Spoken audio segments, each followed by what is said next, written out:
José dá nomeação aos anos de preparação.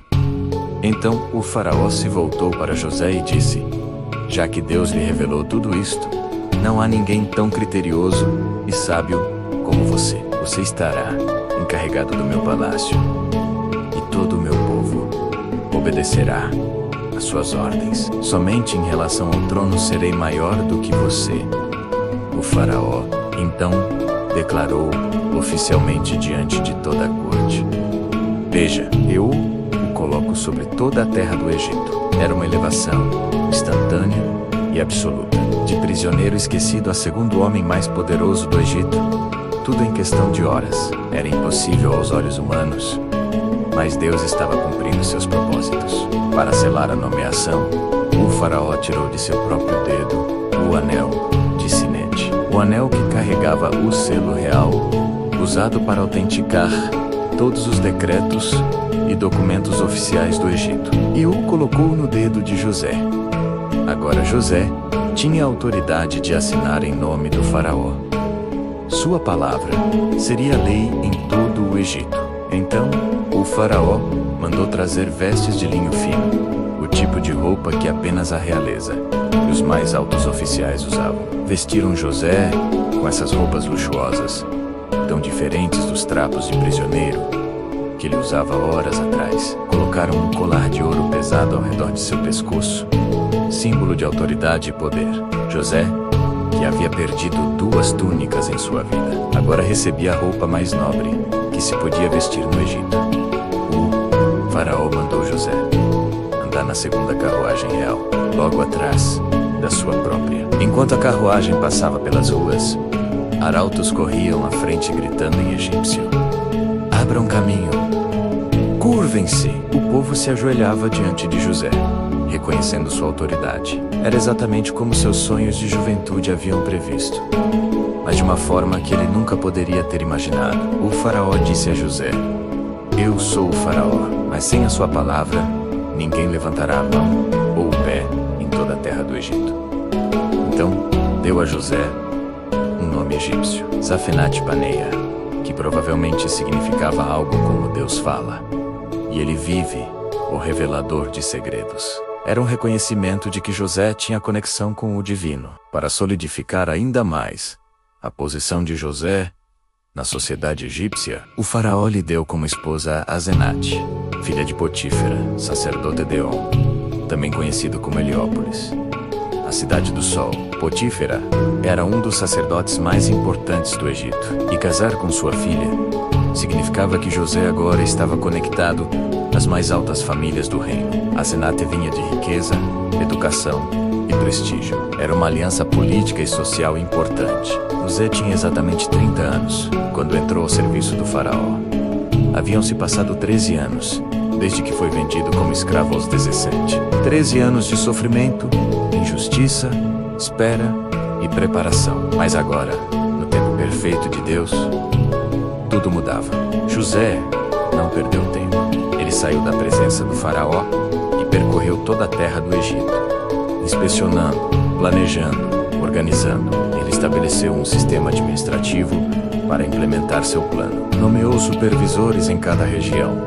Construiu enormes celeiros e armazéns em cidades estratégicas por todo o país. Criou procedimentos para coletar, transportar e armazenar grãos.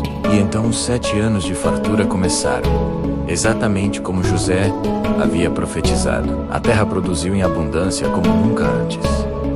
As colheitas eram tão grandes que pareciam impossíveis. O Nilo inundava na medida certa. O sol brilhava na medida certa.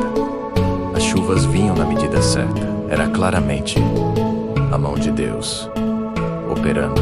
Durante aqueles 7 anos, José trabalhou incansavelmente. Ele coletava 1/5 de toda a produção de grãos. Os agricultores traziam suas colheitas.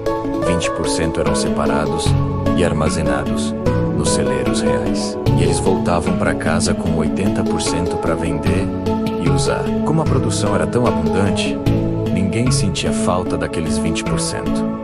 Os celeiros se encheram. Trigo, cevada, todos os tipos de grãos eram armazenados cuidadosamente. José implementou sistemas para preservar os grãos por anos protegendo-os da umidade, de pragas, de deterioração. Ano após ano, as reservas cresciam. A Bíblia diz que José armazenou tanto o grão quanto a areia do mar, em quantidade tão grande que parou de contar, porque era incontável. O Egito estava se preparando para a pior crise que já enfrentaria, mas tinha um administrador sábio, guiado por Deus. Durante esse período de prosperidade e trabalho intenso, a vida pessoal de José também floresceu. Asenate deu à luz 2 filhos, antes que os anos de fome começassem. Ao primeiro filho, José deu o nome de Manassés, que significa esquecimento, dizendo: Deus me fez esquecer todo o meu sofrimento e toda a casa de meu pai. Não que José tivesse literalmente esquecido sua família ou seu sofrimento, mas Deus havia trazido tal bênção e restauração que a dor havia sido curada. O passado não o controlava mais. Ao segundo filho, deu o nome de Efraim, que significa frutífero, dizendo: Deus me fez frutífero na terra do meu sofrimento. Era uma declaração poderosa de fé. O Egito, que havia sido o lugar de sua escravidão, prisão e dor, agora era o lugar onde Deus o havia feito prosperar, ter família e cumprir propósitos grandiosos. Deus havia transformado sua maldição em bênção. José era um homem realizado, tinha poder, riqueza, família, respeito, mas ele nunca esqueceu de onde vinha. Nunca esqueceu quem era o verdadeiro responsável por sua elevação. E ele não sabia ainda, mas Deus estava preparando um reencontro que traria redenção, perdão e restauração familiar, de uma forma que ele jamais imaginara. Os 7 anos de fartura terminaram e começaram os 7 anos de fome, exatamente como José havia profetizado. A fome não atingiu apenas o Egito, mas toda aquela região do mundo, incluindo Canaã, onde vivia a família de José. Mas o Egito estava preparado. Enquanto outras nações desesperavam, o Egito tinha grãos suficientes. E José, o filho esquecido, o escravo injustiçado, o prisioneiro abandonado, agora segurava nas mãos o destino de milhões, incluindo, sem que ele soubesse ainda, o de sua própria família. O palco estava montado para uma das mais emocionantes histórias de reconciliação e redenção de toda a Bíblia. Todos os dias teremos um novo vídeo aqui. Se inscreva no canal e, se gostou, envie para uma pessoa que ama e nos ajude a abençoá-la também.